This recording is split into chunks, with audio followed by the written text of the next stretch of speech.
I think as we get older, we move away from simple stories for many reasons. One, we start to realize that life is more complicated than good or bad. We like to really spot the difference between black and white until we're all so close all we see is grey. However, when you delve deep enough, you sometimes long for something more simplistic once more. The Plucky Squire is nostalgic, not only due to its art style and game mechanics, which do help, but also in relation to its approach to stories and meta-contextual acknowledgement that we all need something to root for. Though some elements held me back from appreciating it in its entirety, I left the game with a desire to root for it too. Here is why the Plucky Squire is worth checking out. As the Plucky Squire, you are the prototypical good guy in a storybook on a desk who only wants the best for the residents of his world Mojo, and recruits a group of charmingly unassuming friends to help him out. However, he is noticeably the main character from the very start, with those sidekicks intentionally taking a back seat. See, the entire game has this nudge nudge, wink wink, we all know this is a game right thing going on, but, and I'll say this quite a lot in this video, it doesn't feel cynical and above it all. Its levels of self-awareness don't feel super ironic and insincere, it just feels like it needs to do that to tell the story it wants to. In the Plucky Squire, Jot, our squire, has to take down Humgrump, an evil sorcerer who constantly threatens the peace and tranquility of Mojo. As you take control, you will flip the pages of the storybook to move from one area to another, setting up the game's central mechanic. The storybook that welcomes you into the world isn't just a backdrop to explain the tale, it is the tale. Well, that's until Humgrump manages to get his hands on a version of the book itself and uses his quill to finally make him win. One of the first things I noticed about the Plucky Squire is how good the sound design is. That tranquility is cemented by triumphant strings, percussive bells, woodwind instruments, and more to add a sense of exploration and joy. This all envelops not only you, but the narrator, voiced by Philip Bretherton, offers a very warm tone to everything, not only helping to set the mood, but encouraging you through the game's more tense moments.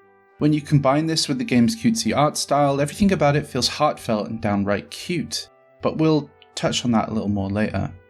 As you are intended to win the book that has already been written, and your story inspires children around the world, it actually serves really well as a tutorial before finding Humgrump.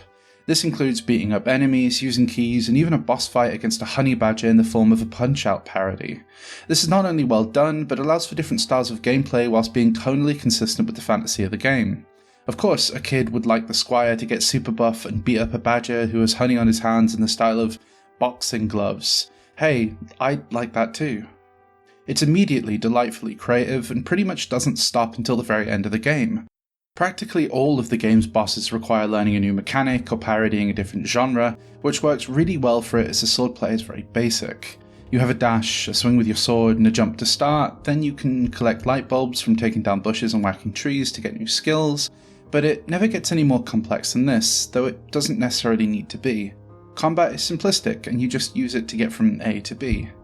You feel the reverberations of Humgrump's magic as you approach his castle, with the book itself crackling with a menacing energy, which is why, when you are literally ejected from the book, everything starts to make a bit more sense.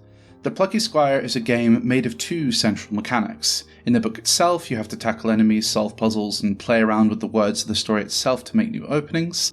This could mean swapping open for closed in front of a gate, or freezing water before you go to cross it. This is a great mechanic that makes you constantly aware of the words in front of you as they happen. Then the second main mechanic is based on hopping out of the book, flipping pages and warping back in a different point to make your way across seemingly unsolvable gaps, puzzles, and bosses.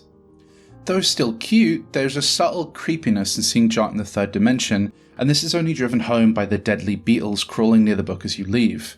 The Plucky Squire has a great sense of tone and knows when to get cheesy with the story or just let something linger. It relies heavily on cliches for much of the building blocks of its stories, but manages to make them feel more real and sincere than I was expecting. This duality makes it an excellent game to play with a younger sibling or child. Unfortunately, this can cause its own problems around pacing though. I felt almost constantly stopped by a narrator, someone giving advice, or a bad guy accidentally divulging secrets next to you. One of my favourite things when I play puzzle games is learning the main mechanics and then being let free to tackle it at my own pace, and the Plucky Squire nearly never does this. There's almost always someone there to break up the gameplay with some dialogue.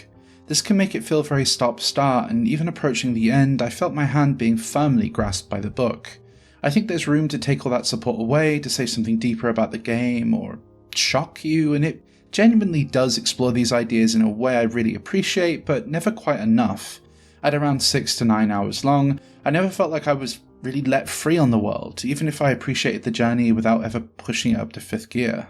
I did Google highest gear in a car for that line. Luckily, the dialogue is mostly goofy and charming throughout, with moments I like less never being more than a few seconds at a time.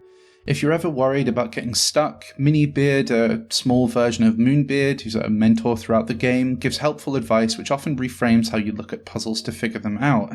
This game is never tougher than a light breeze in regards to its difficulty, and I could see this annoying some, but it's still an enjoyable experience despite it, and also does a good job at adding new mechanics to increase complexity as you go. Where you start with just an ability to move words and jump out of the book, you slowly learn the ability to freeze certain things, or tactically move the book around to produce results. In an attempt to not spoil too much, I won't go too much into those mechanics, but they do a decent job at keeping puzzles engaging, even if they never take more than a few minutes of thought to figure out.